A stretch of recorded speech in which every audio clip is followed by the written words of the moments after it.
자, 안녕하세요. 자, 통합사회 두 번째 시간입니다. 선생님이 수업을 하려고 칠판에다가 뭔가 잔뜩 편서를 해놨는데 괜히 학생 여러분들 이 수업을 하기 전에 그냥 짐작을 해가지고 막 그래프도 막 몇 개 보이고 하다 보니까 겁을 먹을 것 같아요. 그런 의도는 전혀 아니에요. 선생님이 좀 설명의 편의를 위해서 그런 의도를 가지고 미리 판서를 한 내용이기 때문에 여러분들 이 내용을 천천히 진행할 거니까 크게 부담을 갖지 않고 잘 들어줬으면 좋겠습니다. 자, 오늘 두 번째 시간인데 자, 시장 실패의 원인 그 두 번째 시간으로서 외부 효과에 대한 이야기만 해보도록 하겠습니다. 원래는 총 4개로서 불안전 경쟁 시장의 어떤 존재라든가 그리고 공공재의 부족이라는 문제 그리고 외부 효과의 존재 그리고 마지막으로 정보의 비대칭성의 문제라고 해가지고 총 4가지 문제를 다루어야지 좀 완벽한 상황이 될 수가 있는데 정보의 비대칭성 문제는 좀 과감하게 생략하기로 했습니다. 나중에 혹시 이 중에 경제학을 좀 심화적으로 공부할 학생들을 위해서 잠깐만 언급을 하자면은 이 우리 사회에 정보라는 것은 상당히 가진 사람이랑 가지지 못한 정보의 격차 문제가 심각하게 이렇게 많이 그 균형, 괴리감이 많이 격차가 벌어져 있다고 볼 수 있는데 그런 문제를 경제학에서 다루고 있는 것을 정보 경제학이라고도 하고 거기에서 다루는 문제를 정보의 비대칭성 문제라고 합니다. 정보의 비대칭성 관련해 가지고 정보를 가지고 있는 사람들, 정보를 가지지 못한 사람들 간에 거래가 이루어질 때는 반드시 공평한 거래가 이루어지지 않는다는 그 가정을 밑바탕하에 사전적으로는 뭐 역선택의 개념이라든가 사후적으로는 무슨 도덕적 해이라는 좀 어려운 용어들이 있는데 그러한 것들은 그러한 내용들이 있다라고 정도만 인지를 하고 그냥 과감하게 넘어가면 되겠습니다. 여러분들 유인물에도 아마 2페이지에 그런 내용이 잠깐 있었는데 그냥 이 정도만 알고 있으면 돼요. 자, 2페이지에 보면은 정보 비대칭성 해가지고 거래 당사자 간에 정보의 양 혹은 정보의 질 요 차이가 있기 때문에 자원의 배분이 효율적으로 달성되지 못한다는 점 요 정도만 기억하면 좋겠습니다. 즉 다시 얘기해서 시장 실패의 원인 중에 정보의 비대칭성 문제라는 게 있는데 이것은 정보를 가진 사람이랑 정보를 가지지 못한 자 간에 거래가 이루어질 때 어떤 자원이 효율적으로 배분되지 않는 상황 그래서 시장 실패가 발생한다 정도로만 기억을 하면 좋겠습니다. 자, 오늘은 구체적으로 외부 효과에 대한 얘기를 알아보겠습니다. 학습 목표를 보면 시장 실패의 그 원인 중에 하나인 외부 효과 자체에 대해서 여러분들은 일단 정의부터 해가지고 종류 그리고 사례 그리고 해결책에 이르기까지 외부 효과에 대한 다양한 특징들을 설명할 수 있는 것이 이번 수업의 큰 목적이라고 볼 수 있겠습니다. 그래서 학습 목표는 그렇게 돼 있고 자, 학습 과제를 제시할 건데요.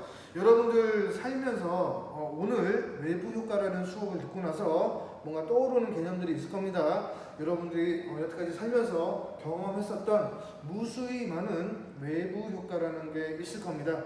그러한 내용들 틀려도 좋으니까 여러분들 생각에 입각해서 과제 제출방에다가 자유롭게 그 의견을 적어서 제출해 주시면 되겠습니다. 그리고 다음 수업은 이제 3차시에서는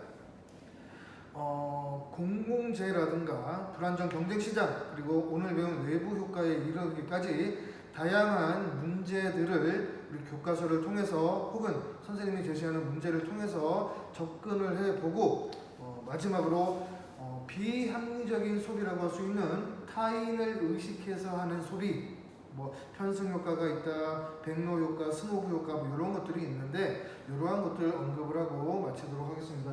자, 외부 효과를 이렇게 판서를 통해서 정의해 놨습니다.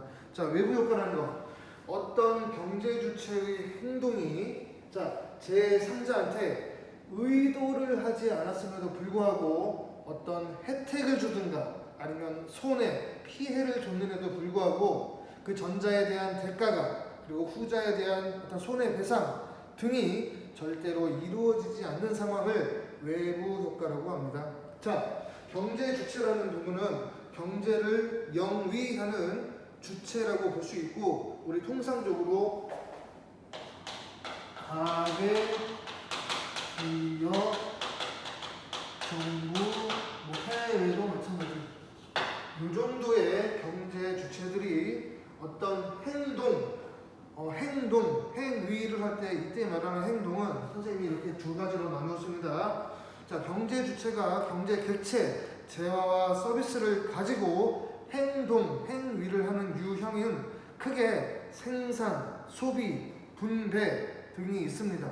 그래서 이 행동, 특히 외부 효과가 발생하는 그 행동의 영역을 선생님이 크게 생산과 소비의 영역으로 나누었습니다.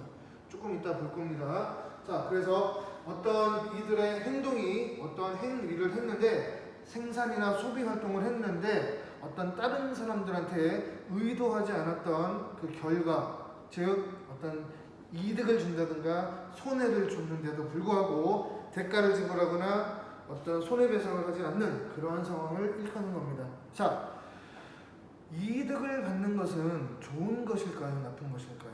당연히 좋은 거죠. 손해를 받는 거는 당연히 안 좋은 거죠. 그래서 이 외부 효과라는 거는 크게 외부 경제라는 영역이랑 외부 불경제의 영역으로 나뉘게 됩니다. 자, 어떤 제3자의 경제적인 어떤 이득을 받았으면 좋은 거잖아요. 그렇지? 그러한 상황을 외부 경제라고 하고, 우리 통상적으로 무엇이 경제적이다 라는 말은 같은 말로 효율적이다, 합리적이다, 그리고 도덕적인 가치가 좀 약간 개입된다면 좋은 거다 라고 얘기할 수 있는 겁니다. 뭐 수지 맞았다 이런 것처럼. 반면에 손해를 입은 거는 좀 뭔가 효율적이지 못하고 뭔가 뭐 수지 맞은 거가 아니잖아. 그래서 좋지 않은 상황, 좀 약간 도덕적인 영역이긴 한데 좋지 않은 상황 해서 외부 불경제라고 하는 겁니다. 자, 이 내용을 설명하기 전에 여기에 그림을 좀 그려놨는데요. 여러분들 경제를 공부할 때는 이 수요와 공급 곡선에 대한 이해가 반드시 전제 조건으로 깔려져 있어야 되는 겁니다. 그래서 여러분들 중학교 때 수요의 법칙이라든가 공급의 법칙, 수요 곡선, 공급 곡선, 그리고 그들이 만나는, 그래서 그 시장에서 만나가지고 균형 거래량이 형성이 되고 균형 가격이 또 형성이 되는 이러한 메커니즘에서 이런 식으로 수요 곡선이 이러한 식으로 움직이고 증가하고 감소하고, 자, 공급 곡선이 이렇게 있어가지고 증가하고 감소하는 각각의 수요 곡선과 공급 곡선의 방향에 대해서는 기본적으로 알고 있어야 됩니다. 예를 들어서 이거 막 눈을 감고라도 막 이렇게 설명할 수 있어야 되는 거예요. 수요가 증가했다 이러한 식으로, 공급이 증가했다 이러한 식으로, 공급이 감소했다 이러한 식으로, 수요가 감소했다 뭐 이런 식으로 기준점을 기준으로 했을 때, 그렇지? 이런 식으로 왔다 갔다 했을 때 이 가격이라든가 이 수량이 어떠한 식으로 변동을 하는지를 좀 알아두셔야 됩니다. 그래서 중학교 때 공부했던 내용들을 지금 모르는 학생들은 다시 한번 복습을 좀 하도록 부탁을 좀 드릴게요. 알겠죠? 자, 다시 외부 경제 문제랑 외부 불경제 문제가 있는데, 외부 경제라는 영역은 좋은 거라고 얘기했습니다. 우리 통상적으로 이러한 말을 하면은 좀 뭐랄까 세상을 비관적으로 좀 염세적으로 보는 경향이라고 볼 수 있는데, 우리 솔직히 한번 얘기해 보자고요. 우리 좋은 것들은 우리 사회적으로 봤을 때 좋은 것들은 넘치는 경향이 있어요, 부족한 경향이 있어요. 그렇지. 좋은 것들은 사람들의 욕망에 비교해서 부족한 부분이 있습니다. 그래서 이렇게 적어놨어요. 과소한 부분이 있다. 즉 부족한 경향이 있다. 하지만 반대로 외부 불경제, 좋지 않은 현상들은 좋지 않은 것들은 그 조금만 있다고 하더라도 많은 것처럼 생각을 하잖아. 그치? 조금만 있다고 하더라도 막 넘치는 것처럼 생각이 드는 게 우리 인간의 어떤 본성이라고 해야 되나요? 아무튼지간에 외부 불경제의 경우에는 좀 과다한 경향이 있다는 점, 이거는 사람들의 어떤 생각에 따라서 결정되는 상황이라고 볼 수 있는 거예요. 자, 그런데 외부 경제의 어떤 예를 보자면은, 자, 예를 들어서 외부 경제든 외부 불경제든 조금 이따 이제 그래프로 보게 될 건데, 생산의 영역에서 혹은 소비의 영역에서 외부 경제가 발생하는 경우가 있고, 외부 불경제도 생산의 영역에서 그리고 소비의 영역에서 발생하는 그 사례들이 엄청나게 많습니다. 그래서 이거를 좀 설명을 해줄게요. 자, 예를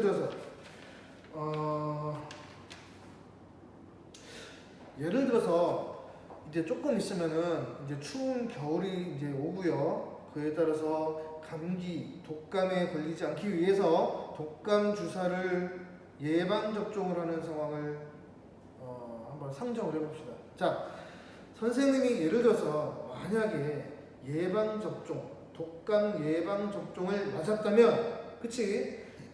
이것은 소비의 영역이라고 할 수 있겠죠. 자, 선생님이 독감 예방 접종을 한 이유는 선생님의 어떤 건강을 위해서 한 거지, 다른 사람들의 건강이라든가 그런 거를 고려해서 선생님이 예방 접종을 한 사실은 아닙니다. 그 의도, 근데 그럼에도 불구하고 선생님이 예방 접종을 하게 되면은 의도를 하지 않았음에도 불구하고 다른 사람들도 좋다고 볼 수가 있는 거예요. 예를 들어서 지금 코로나 지금 심각한 상황인데, 예를 들어서 어떤 회사에서 백신이라든가 치료제 같은 게 발명이 돼가지고 뿅 이렇게 나타났다고 생각을 해봅시다. 그러면 선생님이 예를 들어서 이 코로나19를 대비할 수 있거나 치료할 수 있는 백신이라든가 치료제를 딱 접종을 하면은 선생님은 좋은 거지. 하지만 여러분들이 좋으라고 선생님이 맞은 게 아니잖아. 그럼에도 불구하고 여러분들도 같이 좋아질 수 있는 소비에 있어서의 외부 경제 현상이라고 볼 수 있겠습니다. 그리고 외부 경제의 생산적인 측면 가장 많이 나오는 예가, 이것도 한번 적어볼게요. 과수원을 하는 사람이랑 양봉업을 하는 사람들 간의 관계로도 볼 수 있습니다. 이거는 교과서에도 나올 거고 다음에 읽어볼 건데, 예를 들어서 어떤 사람이 과수원을 하고 있는 거예요. 과수원. 과일을, 각종 과일이라든가 그런 채소, 이런 과일, 특히 과일을, 당도 높은 과일을 생산해가지고 판매하기 위해서 과수원을 시작을 했는데, 옆에 어느 날 딱 보니까 양봉업, 벌을 키우는, 그래서 꿀을 채취하는, 수집하는 그러한 그 사업자가 나타났다고 생각을 해봅시다. 그러면 제 입장에서는 양봉업자가 이렇게 등장한 것은 저한테는 달가운 일일까요? 아니면은 손해가 되는 일일까요? 당연히 좋은 일일 수밖에 없습니다. 자, 양봉업자가 선생님, 과수업자를 위해서 양봉업 사업을 시작한 거 아니죠. 그럼에도 불구하고 이 양봉업을 하는 사람이 꿀을 채취하기 위해서 그러한 어떤 생산 시설들을 구비를 해놨는데, 여기에 있는 그 벌들이 우리 과수원에 와가지고 이것도 어려운 무슨 어떤 식물들의 수분을 조절한다든가 암술 수술을 어떻게 이렇게 건드려가지고 결과적으로 우리 과수원의 과일들이 당도도 좋고 아주 풍성하게 잘 자랄 수 있는 그러한 영향력을 행사했다면은 나의 생산에 있어서 그 사람의 의도와 달리 이득을 얻었다고 보는 겁니다. 그러면 선생님 입장에서는 이 사람한테 고맙잖아. 그래서 고맙기 때문에 가가지고 돈이라도 좀 줘야 되는 건가? 대가를 좀 지불해야 되는 건가? 그게 아니라는 얘기. 그래서 외부 효과의, 외부 경제의 가장 전형적인 사례 이 정도가 있으면 좋겠습니다. 자, 외부 불경제의 사례도 생산이랑 소비 차원에서 발생하고 있습니다. 이거 생산 차원에서 가장 대표적인 경우가 이러한 식으로 강이 있으면은 강 상류에 어떤 공장이 있고 이 밑에 어떤 어부들이 있어가지고 여기에서 폐수가 흘러나오는 현상을 가장 전형적인 예로 제시하고 있습니다. 자, 이 공장에서 생산 과정 중에서 비록 의도를 하지 않았지만 이 폐수가 나왔다고 했을 때 이 어부, 여기서 말하는 의도는 이 공장의 그 사람이 이 어부, 이 물고기를 잡더라도 상태 안 좋은 물고기를 잡으라는 의도로 공장의 폐수를 방류한 것은 아니죠. 그럼에도 불구하고 이러한 식으로 의도와 달리 공장의 생산 활동이 어부의 생산 활동에 극심한 피해를 제공했음에도 불구하고 이 어부에게 어떤 손해배상을 이렇게 주지 않는 그러한 경우를 외부 불경제의 가장 전형적인 사례라고 볼 수 있습니다. 이러한 식으로 다양한 사례들이 있으니까 여러분들 한번 생각을 통해 가지고 자기의 경험에 맞추어서 외부 효과 그리고 외부 경제의 경험 혹은 외부 불경제의 경험을 여러분들 자유롭게 좀 이렇게 의견을 표현해 주셨으면 좋겠습니다. 자, 다시 한번 외부 경제라는 거는 좋은 거예요. 좋은 것들은 좀 과소한 경향이 있는 거고 외부 불경제는 과다한 경향이 있습니다. 이 정도를 좀 정리를 해주시고 선생님이 설명한 어떤 사례들 그리고 여러분들이 조사를 통해서 좀 구체화시켜서 좀 알아봤으면 좋겠습니다. 그리고 미리 얘기를 하자면은 외부 경제에서 발생하는 과소의 문제, 이 부족함의 문제를 해결하기 위해서는 적을 데가 없네. 이렇게 한번 적어볼까요?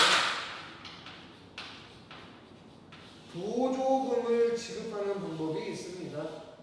알겠죠? 외부 경제에서는 사회적으로 바람직한 수준에 비해서 과소한 부분이 있기 때문에 그 양이 절대적으로 적기 때문에 이것을 생산이라든가 소비를 늘리기 위해서는 특히 정부가 개입을 해서 보조금을 지급을 함으로써 이 과소의 문제를 해결하는 경향이 있고 반대로 과다의 문제는 넘치는 것이 문제잖아요. 생산이든 소비 차원에서 넘치는 것이 문제이기 때문에 이 부분에서는 세금을 부과하는 해결책이 통상적으로 제시되고 있다고 볼 수 있겠습니다. 자, 그러면 본격적으로 이 외부 효과에 대한 그래프적 분석을 좀 하려고 합니다. 어려우니까 잘 따라와 주세요. 자,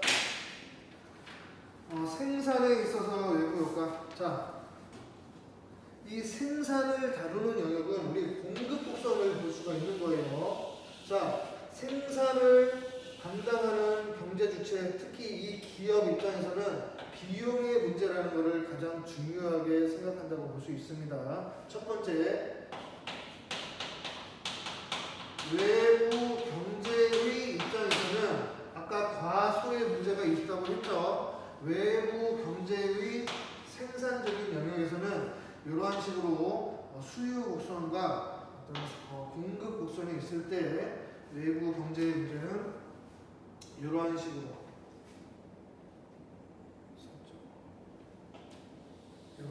해가지고 일단 적어볼게요. 이게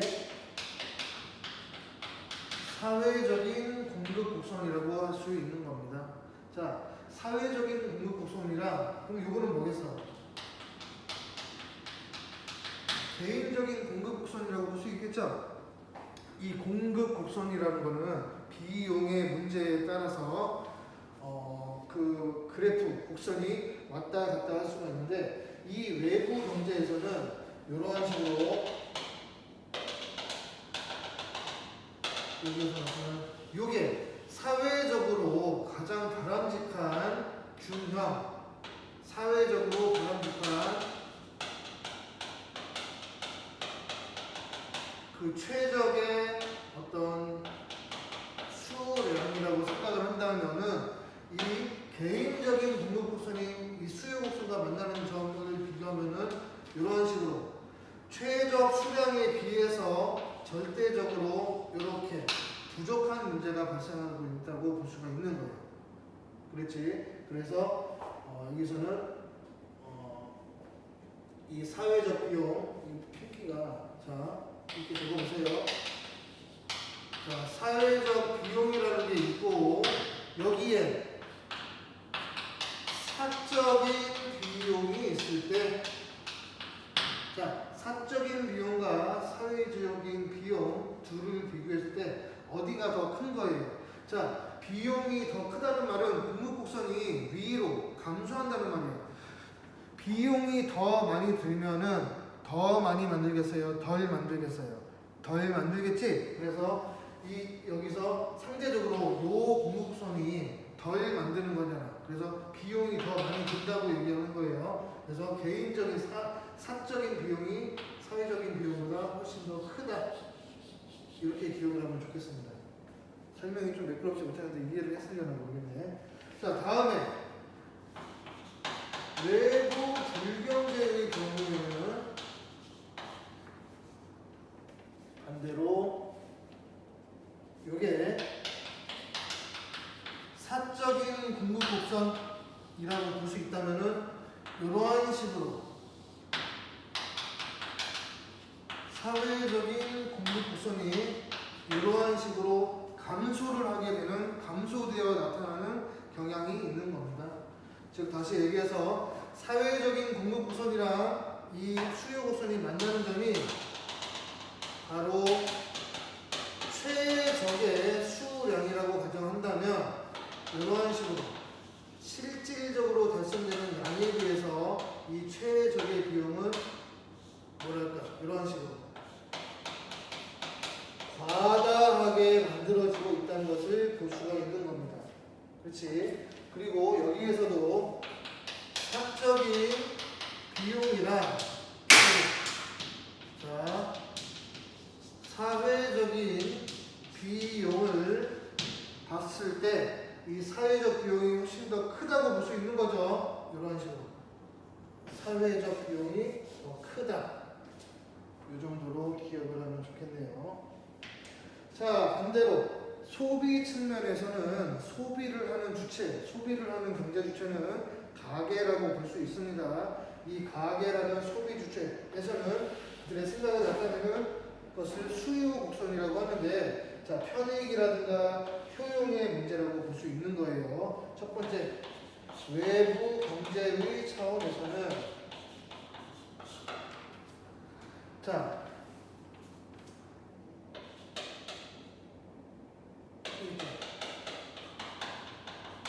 개인적인 수요 곡선이 여기 있으면은 사회적인 바람직한 그게 있을 겁니다. 이런 식으로 해가지고 자, 사회적으로 바람직한 수준의 수요, 즉 사회적 편익을 나타내는 곡선이 있을 겁니다. 이러한 식으로 자, 이렇게 보면은 요게 바로 사회적으로 바람직한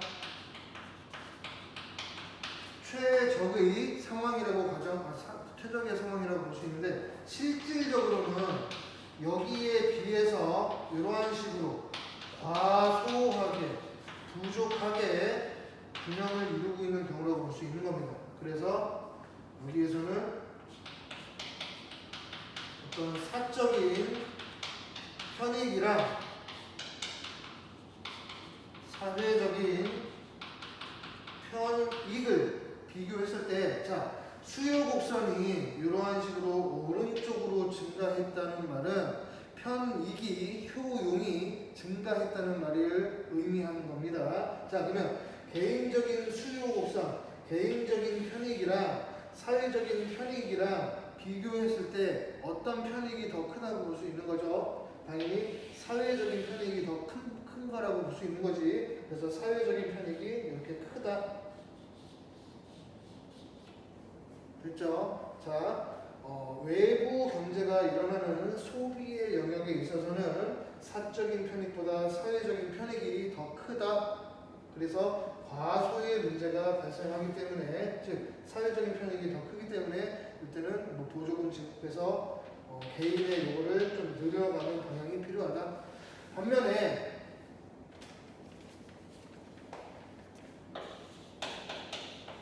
외부 불경제에서는 이렇게 가겠죠. 그래서 사회적 편익, 그리고 여기 있는 게 사적 편익이라고 했을 때 사적인 편익이 더 크다는 점. 그렇죠. 사회적으로 최적의 량이 여기라고 했을 때 실질적으로 과하다 소비가 되고 있는 현상을 나타낸 그래프라고 볼 수 있는 겁니다. 알겠죠? 여러분들 상당히 내용들이 선생님이 이게 경제를 가르치면서 항상 고민을 했던 부분인데 이거 좀 이해가 잘 됐으면 좋겠습니다. 상당히 어려울 겁니다, 여러분들. 차근차근 영상 다시 한번 돌려보면서 봐도 되고요. 자, 그럼 교과서를 좀 볼게요. 외부 효과 145페이지. 자, 어떤 경제 주체의 행동이 제3자에게 의도하지 않은 혜택이나 손해를 가져다 주면서도 이에 대한 보상이 이루어지지 않을 때 외부 효과가 발생한다고 한다. 줄을 다 그어보고 여기에 표현된 것처럼 경제 주체가 저런 게 있다. 그리고 행동에는 이러한 것들이 있다. 의도를 하지 않았음에도 이러한 식으로 이득을 준다든가 손해를 준다. 이 정도로 정리하면 되겠고, 자, 외부 효과는 다른 사람한테 혜택을 주는지 손해를 끼치는지에 따라서 거기 외부 경제와 외부 불경제로 나뉜다고 되어 있습니다. 각각 외부 경제, 외부 불경제에 동그라미를 쳐보세요. 자, 외부 경제는 줄을 그어볼까요? 다른 사람한테 혜택을 주지만 그에 대한 대가를 받지 않는 경우. 그렇지. 그리고 옆에다 적어보자. 사회적으로 외부 경제라는 거는 바람직한 수준에 비해서 과소 생산 혹은 과소 소비되는 경향이 있다. 이렇게 한번 적어보세요. 다음에 그 다음 줄 반대로 외부 불경제는 줄을 그어볼게요. 다른 사람에게 손해를 끼치지만 그에 대한 보상을 하지 않은 경우이다. 그래서 사회적으로 바람직한 수준에 비해서 생산량 혹은 소비량이 많은 경우가 바로 외부 불경제라고 할 수 있겠네요. 이렇게. 그리고 교과서에서는 좀 되게 단순하게 나왔어요. 이러한 그래프적 설명 같은 거는 전혀 없고 단순히 개념적인 설명만 좀 했는데 이 부분은 솔직히 좀 어려운 부분이죠. 여러분들 나중에 오프라인에서 좀 보강 설명을 좀 하는 쪽으로 진행을 할게요. 원래는 선생님이 좀 약간 미흡한 것 같아가지고 이거를 영상을 중단을 하고 다시 좀 할까라고 생각도 했는데 그러지 않기로 할게요. 차라리 오프라인에서 좀 보강을 여러분들 질문 있으면은 보강 설명하는 게 좀 좋을 것 같기도 하고. 자, 그나저나 이제 마지막에 볼까요? 이처럼 자, 불안정 경제 그리고 공공재의 부족 그리고 외부 효과 등의 이유로 자원 배분이 효율적으로 배분되지 않는 것을 시장 실패 동그라미 치고 이러한 것들을 시장 실패의 원인이라고 하는 것들입니다. 그렇지? 자, 이 정도만 해놓고 내일 그러니까 다음 시간에 교과서 나머지 부분 다 볼 건데 선생님이 관련된 어떤 이론들을 근거로 해가지고 여러분들 문제를 좀 풀이할 시간을 부여를 좀 했습니다. 자, 잘 보이나? 자, 여러분들 지금 이 문제를 잠깐 정지 한번 해놓고 문제를 한번 풀어보시길 바랄게요. 자, 시간이 28분이나 됐네.